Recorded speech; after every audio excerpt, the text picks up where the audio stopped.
Welcome to Mindful Moments. Nourish your mind on the go. This video uses AI narration to present our original book analysis. Today, we're diving into David McCullough's 1776. It's this, incredible look at that pivotal year in the American Revolution. A year full of fascinating figures like George Washington, Nathaniel Greene, Henry Knox, all facing incredible odds. And what I think is so amazing about McCullough's writing is he really brings the scene to life. You feel like you're right there with them, experiencing it all.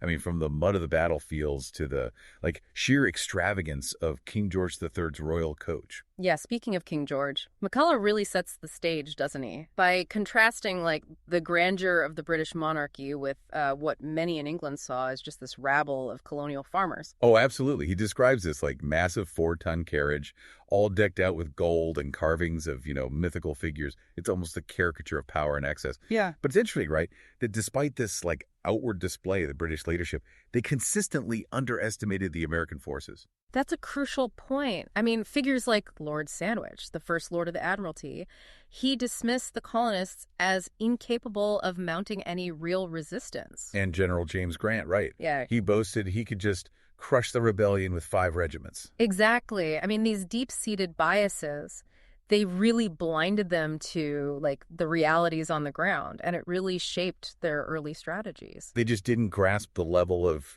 commitment and determination that fueled the American cause. And of course, communication was so slow back then. Yeah. News traveled by ship, taking months to cross the Atlantic. So by the time reports of battles even reached London, the situation in the colonies had often changed dramatically. Exactly. It created this dangerous disconnect between perception and reality. Like the Battle of Bunker Hill. Perfect example. The British suffered, heavy losses, far more than they anticipated. But news of the battle only fueled King George III's determination to crush the rebellion. He was convinced of victory. And then we have George Washington arriving in Cambridge to take command of the Continental Army. And let's just say it was not a polished professional fighting force that greeted him. What was he dealing with at that point? Well, picture this. It was a mix of volunteers from different colonies, many lacking basic training and discipline. They were short on supplies, facing rampant disease, struggling to coordinate their efforts. Sounds chaotic. It was a chaotic and daunting situation, even for, a seasoned military leader, let alone someone like Washington who was still learning the ropes. But Washington, he brought something essential to the role, didn't he? He did. While he might not have had, vast military experience at that point, he had an unwavering sense of duty and an incredible ability to inspire. He also understood the importance of discipline and organization. Oh, absolutely. Even in the midst of war, McCullough describes him meticulously planning renovations at Mount Vernon. Really? Obsessing over paint colors and wainscoting. That's fascinating. It seems almost, incongruous. Yeah. Him focusing on those details in the middle of a revolution. But I guess it speaks to his character, right? His need for order even in chaos. Precisely. And it's those qualities that would ultimately prove invaluable in shaping the Continental Army into, a fighting force capable of challenging the British. Of course, we can't forget about common sense. Thomas Paine's pamphlet, it really shifted public opinion towards independence. Absolutely. Paine's writing was so powerful because it, articulated the arguments for independence, but it was in this simple, clear language that resonated with ordinary people. He was a huge turning point. It gave voice to a growing sentiment in the colonies. So then we get to the fortification of Dorchester Heights. Both sides knew whoever controlled those heights, they controlled Boston. But getting cannons up there, that was a massive undertaking. Right. Enter Henry Knox, this young, self-taught military mind. He had a colossal task ahead of him. Washington entrusted him with transporting heavy artillery from Fort Ticonderoga all the way to Boston. Hundreds of miles through brutal winter conditions. Frozen lakes, blizzards, mountain passes. It sounds like a nightmare. It was, but Knox's ingenuity and determination won out. So he used sleds, oxen, horses, even manpower to drag those cannons through the snow and ice. Yeah. It's an incredible feat of logistics and just sheer grit. So what happens when those cannons finally reach Dorchester Heights? It changes the game. imagine the shock for the British when they woke up and found those cannons aimed directly at them. Yeah. It was a brilliant strategic move by the Americans. So their position became untenable. It did. They had to abandon Boston. Exactly. The evacuation was chaotic. Thousands of British troops, loyalists fleeing, fearing retribution from the colonists. Yeah. And McCullough, he doesn't shy away from the human cost of that evacuation either. He describes families torn apart, possessions abandoned. It's the sense of fear and uncertainty hanging over those loyal to the crown.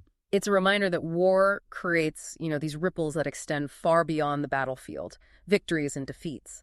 They affect not just soldiers, but entire communities. Forcing people to grapple with loss and upheaval.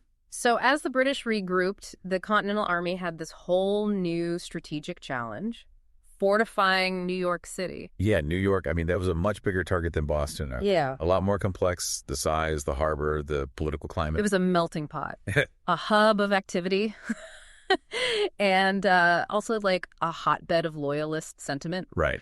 Washington knew this wouldn't be a repeat of Dorchester Heights. What were some of the challenges he faced beyond, the obvious size and all that? Well, the city was sprawling, right? With multiple points of access. Almost impossible to defend effectively with the, limited resources they had. Plus, you start to see these internal divisions plaguing the Continental Army. There were tensions between troops from different colonies, suspicions of spies and saboteurs. McCullough mentions the execution of Thomas Hickey, a member of Washington's own guard, for treason. Yeah. That's a chilling example of the paranoia that had crept in. It is. It was a dark turn. Hickey was involved in this plot to overthrow or even assassinate Washington. Wow. It shook the army to its core. I can imagine. It underscores the fragility of the situation. Yeah. Right? Not just facing an external enemy. Right. But dealing with internal threats and mistrust. Right. And then, this already tense situation just explodes onto a whole new level. The British fleet arrives in New York Harbor. Oh, wow. That must have been an incredible sight. Hundreds of warships, troop transports, supply ships, all filling the harbor. It was a display of military power that dwarfed anything the Americans had ever seen. It must have sent a shiver down the spines of even, the most seasoned Continental soldiers. Absolutely. And amid all of this, on July 4th, 1776, the Continental Congress signs the Declaration of Independence. A bold statement, really, forever changing the course of history. Yeah. What had started as this, fight for greater autonomy transformed into a fight for the birth of a new nation. Right. The stakes became infinitely higher. So how did the British react to that? Well, while the Americans were grappling with these challenges, right, the British troops were camped comfortably on Staten Island, well supplied and confident of victory. They basically viewed the declaration as like an act of desperation. Didn't they send that letter, though, the one addressed to George Washington, Esquire? It shows they still hadn't grasped the shift that had occurred. Yes, it was a clumsy attempt at like a power play. Colonel James Patterson was sent to deliver a message from General Howe, but, they deliberately downplayed Washington's rank by addressing the letter in that manner. And how did Washington respond? He refused to accept it. Smart. It was brilliant. This subtle but firm assertion of his authority and the legitimacy of the Continental Army. It's those little details that McCullough captures so well. They reveal so much about the personalities involved, the undercurrents of the conflict. Absolutely. And then the focus shifts to Long Island. Disease is spreading through the American ranks. Anxieties are high. And the British are landing troops, preparing for a major offensive. And this is where I think we see the British military machine in full force. Their planning and execution is meticulous. Yes. They outmaneuvered the Americans at the Battle of Brooklyn, exploiting their unfamiliarity with the terrain and using this flanking maneuver that caught Washington's forces completely off guard. And the accounts of the battle are they're harrowing. Private Michael Graham, for example, describes the chaos, the terror, and the desperate struggle for survival amidst the, smoke and the deafening roar of cannons. Yeah. The defeat was devastating. The Americans suffered heavy losses. Morale plummeted. Even Washington, in his private correspondence, he expressed his despair and frustration. He wished, he wrote, that he had joined the ranks as a common soldier or lived in a wigwam. It's a stark contrast to that image of the, stoic, unwavering leader. We see a glimpse of the immense pressure he was under. Right. But even in defeat, he showed his strategic brilliance. Under the cover of darkness, the Continental Army managed this daring escape from Brooklyn. That was thanks in large part to Colonel John Glover and his Marblehead Mariners, right? Yes, these men were expert sailors and boatmen. They ferried the troops and equipment across the East River, right under the noses of the British fleet. Wow. It was a remarkable feat of seamanship and improvisation. But that reprieve was short-lived, right? Mm-hmm. The British continued their advance, capturing Fort Washington and Fort Lee, key defensive positions overlooking the Hudson River. It's a series of blows that forces the Continental Army into this desperate retreat across New Jersey. This marks like their lowest point. Desertions mount, supplies dwindle, and doubts about Washington's leadership start to surface. Doubts about his leadership. Yeah. Joseph Reed, a close confidant of Washington, even suggests that Charles Lee, a recently captured American general, should be in command. So it's a moment of betrayal. It is. But also a reflection of the desperate circumstances. Exactly. And then, with the army on the brink of collapse, Washington devises this bold and risky plan. Okay. A surprise attack on Trenton on Christmas night.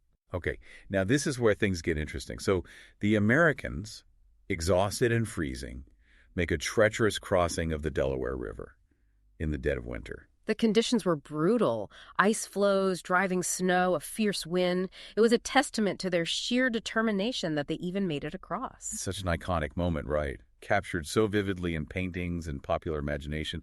It embodies that spirit of the American Revolution. Grit, resilience, and a refusal to give up hope. Exactly. And the Hessians garrisoned at Trenton, they were completely unprepared. They were celebrating Christmas, their guard down, their spirits high with food and drink. And the American attack was swift and decisive. A complete victory. The Hessians surrendered, their commander, Colonel Johann Rall, mortally wounded. Wow. It was this much-needed boost for the Continental Army, a victory that breathed new life into the flagging cause. And it proved that the British were not invincible. But Trenton was just the beginning. Washington, sensing an opportunity, led his troops back across the Delaware, setting the stage for a second confrontation. So the British must have been furious after that Christmas Day defeat. Oh, they were. General Cornwallis, a skilled and experienced commander, he was determined to crush the rebellion once and for all. He marched his forces towards Trenton, eager to, avenge the humiliation. So then we have this, incredible tactical back and forth between Washington and Cornwallis. Yeah, a true clash of military minds. Washington, realizing he was outnumbered, made the strategic decision to retreat across the Assunpink Creek, creating a defensive line that would prove difficult for the British to breach. Delaying tactics, right. Buying time. Exactly. He kept Cornwallis at bay, but he knew he couldn't stay there indefinitely. And that's where Washington's brilliance truly shines, Under cover of darkness, he does something completely unexpected. Instead of continuing the retreat, he leads his troops on a secret march, circling around Cornwallis's army and heading towards Princeton. A risky move, but potentially game-changing. It was, and it caught Cornwallis completely by surprise. The Americans descended upon Princeton, where a smaller British force was stationed, and engaged them in a fierce battle. And what was the outcome?